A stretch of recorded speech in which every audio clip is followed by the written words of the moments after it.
asalaamaaleykum mbokk internetu Teranga TV ñu ngi leen di nuyu di leen sant di leen jaajëfal di leen wax bonne heureuse année bii ñu dugg ci 2021 yàlla nekk année bu gën yàlla nekk année boo xam ne képp kuy sénégalais di nga ko dund bu ëpp boo xam ne daal 2021 yàlla mu fi dellu si waat ndax gis nañ 2021 ak 2020 plutôt ak ay difficultés am ak ay jafe-jafe am dañuy ñaan rek ñu mën a dund ci kaw mbas mi nga xam ne dugg na ci Sénégal yàlla na fi génn ak jàmm di nuyu suñu mbokk kilifa diine yépp muy musulman muy chrétien di leen ñaan pour que ñu continuer ñaanal en tout cas Sénégal ndax ñi mën a mucc ci difficulté yi nga xam ne jafe-jafe yi nga xam ne am na ci Sénégal donc tey ñoo ngi nii ci plateau bi nga xam ne moom la ñu recevoir suñu xarit bi mu tudd Youssouf Gassama muy doon analyste politique boo xam ne xam-xamam dafa màcc ci wàllu politique ak ci wàllu lépp loo xam ne mooy jëfandukaay ak lépp loo xam ne daal mbirum développement la biir Afrique moom la ñu recevoir fii pour waxtaan justement ci yenn kàddu yoo xam ne soxla na sénégalais yi ñu wax ci donc Youssouf Gama ñu ngi lay nuyu. waaw maa ngi lay nuyu Bruno Adolphe Djiba et di la sant bu baax ci invitation bi ma defal et fii ci Lumière Actu donc di la ci ziar di la sant bu baax a baax. waaw ñoo ngi ci Teranga TV Teranga TV moo la xam naa ni yaa ngi woon ak suñu xaritu. Lumière Actu donc Teranga TV en tout cas ñu ngi lay jaajëfal ci invitation bi nga fi ñëwee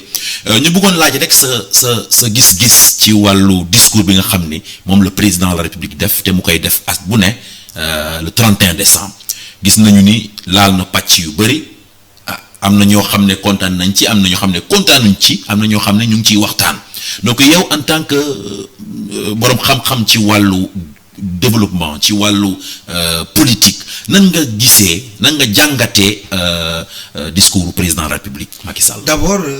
ñaari pàcc la parce que def na li mu yàgg a def waaye man ma plus grande déception mooy le fait qu'il n'a pas parlé de l'éducation c'est une déception et vu que domaine éducation dafa impacté wu année 2020 bi y a des parents avec des investisseurs au bord du gouffre en tribunal parce que dañ leen bëgg a fayloo 2 mois 3 mois yaa nga xam ne jàngaluñu ko seeni doom c'est des problèmes écoles yu bëri tëj nañ yeneen écoles yi amatuñu fonds donc jàngale bi dafa sooxee ren y a un sérieux problème pour les élèves d'entrée en matière rien n'a été dit man ce fut ma plus grande déception alors bu ñu demee ci biiru discours bi effectivement wax na projet de prospection yu ñu nekk ak yu ñu jot a def et puis en réalité il a fait aussi parce que fii amul benn président Sénégal bu mënut a def dara c'est pas possible parce que Sénégal raw na loolu bu ñu fi tegoon ku jàngul sax comme président de la République dina def lu bari parce qu'il y a des techniciens il y a des fonctionnaires avec lui et qui vont lui permettre de travailler bien alors il a fait beaucoup de choses en ce terme qu'il a rappelé dans le discours boo xoolee côté médical wax na réception centre ban nga xam ne mën naa faj lépp luy jëm ci balaa donc hôpital Sédhiou bi dañ koy inaugurer année 2021 bi donc bu Diourbel bi ak un 3e hôpital ba nga xam ne bokk na ci donc boo xoolee loolu c'est déjà bien boo ñëwee ci côté infrastructure daañu continuer tali yi bëri gis ngeen pont yu nekk def fii Dakar et avec à Ziguinchor peut-être pont bu Marsassoumi avec beaucoup de budget ñu ngi koy xaar de Kalounaay ñu ngi leen di xaar en perspective donc assainissement Ziguinchor ban nga xam ne ñoom ñu ngi doon wax ni 22 milliards la woon lu mat 5 milliards sa defuñu ko si donc c'est des problèmes encore et de non-résolution des objectifs et qui ont été fixés pourtant donc discours président bi c'est comme si dafa doon woote à la remobilisation maanaam oui et ça sera du triomphalisme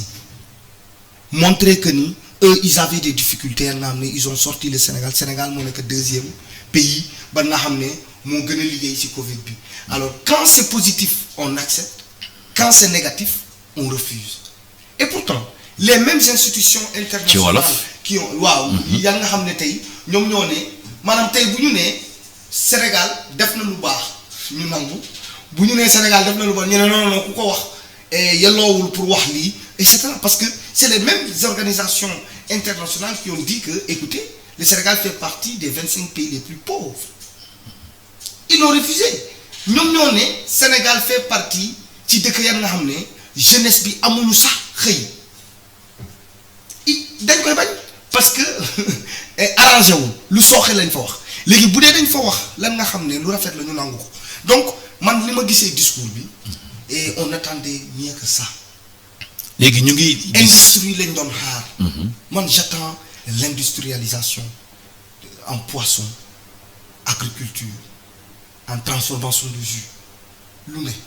man industrie laa nekk di xaar pour le développement du Sénégal. jërëjëf Youssouf Gassama maa ngi leen di fàttali que ñu ngi ak Youssouf Gassama analyste politique la xam-xamam màcc ci wàllu gis-gisu lépp luy politique ak développement waaw suñu ñaareelu pàcc bi mooy Youssouf gis nañu ni ministre de l'intérieur wax na ci yow ak état bi wax nañ ci wàllu financement wu parti politique yi te financement parti politique boobu gis nañu ni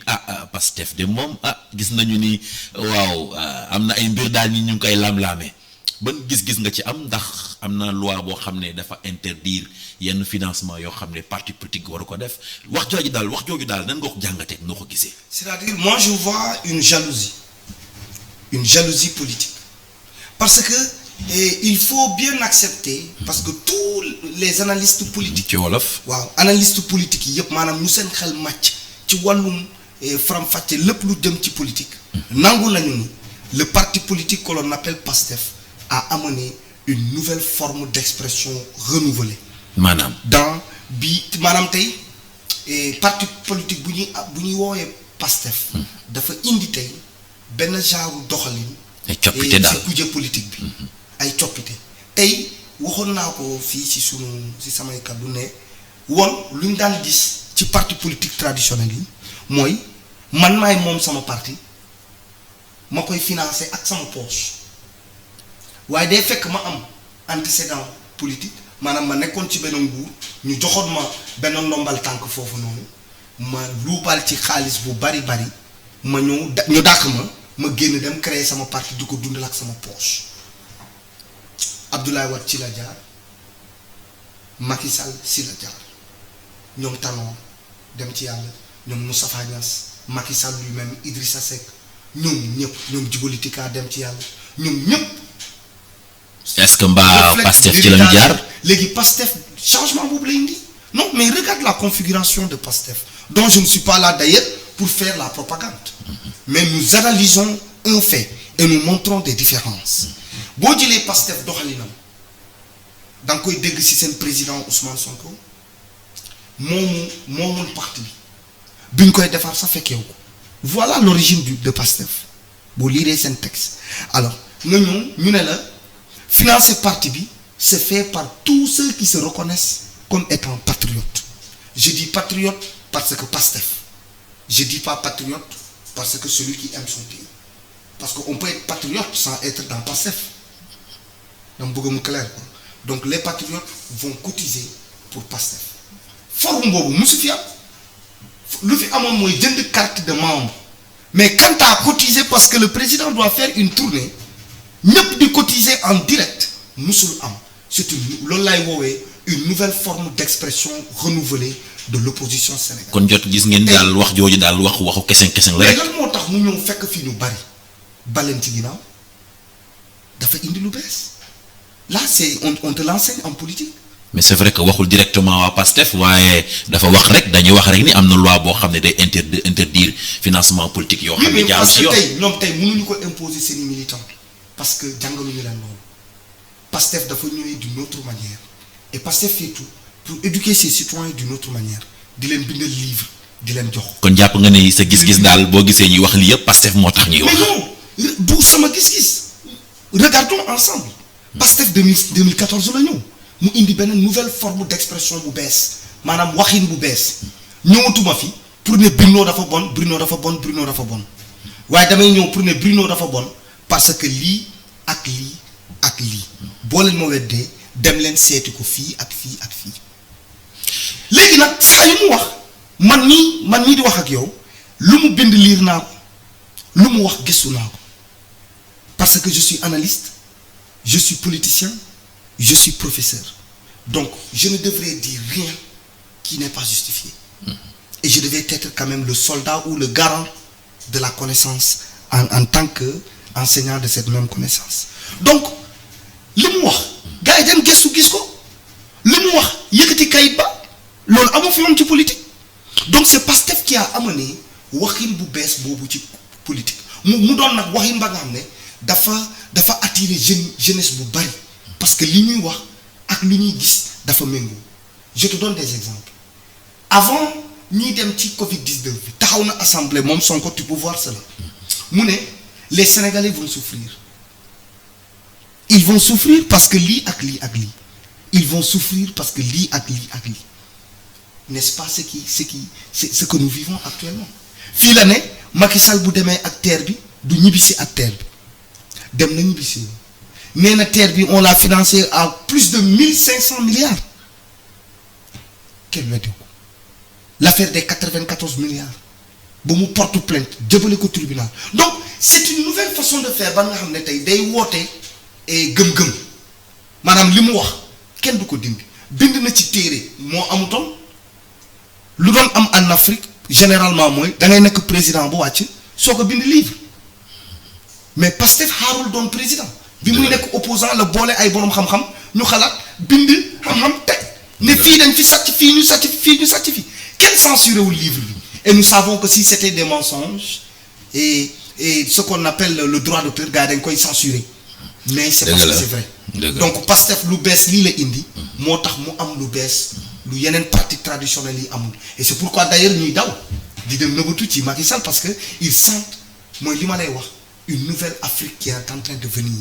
et c'est le même cas qui se passe au Mali, c'est le même cas qui se passe en Guinée-Conakry, en Guinée-Bissau avec leur nouveau président, en Centrafrique actuellement où je te parle, en Côte d'Ivoire, Burkina Faso. L'Afrique est en train de se réveiller avec une nouvelle vision de son devenir. En tout cas jërëjëf ñu ngi woon ak Youssouf Gassama analyste politique panafricaniste ñëwoon waxtaan ak ñun ci wàllu discours Macky Sall bi ak gis-gis bu mu am ci wàllu loi bi nga xam ne mooy wax ci financement wu parti politique yi. ñu ngi leen di jaajëfal fii ci Teranga TV di leen nuyu di leen delloo ziar di leen ñaanal jàmm di ñaanal Sénégalais yépp jàmm kon nag ñu ngi leen di ne beneen numéro fii ci Teranga TV ba beneen yoon merci beaucoup.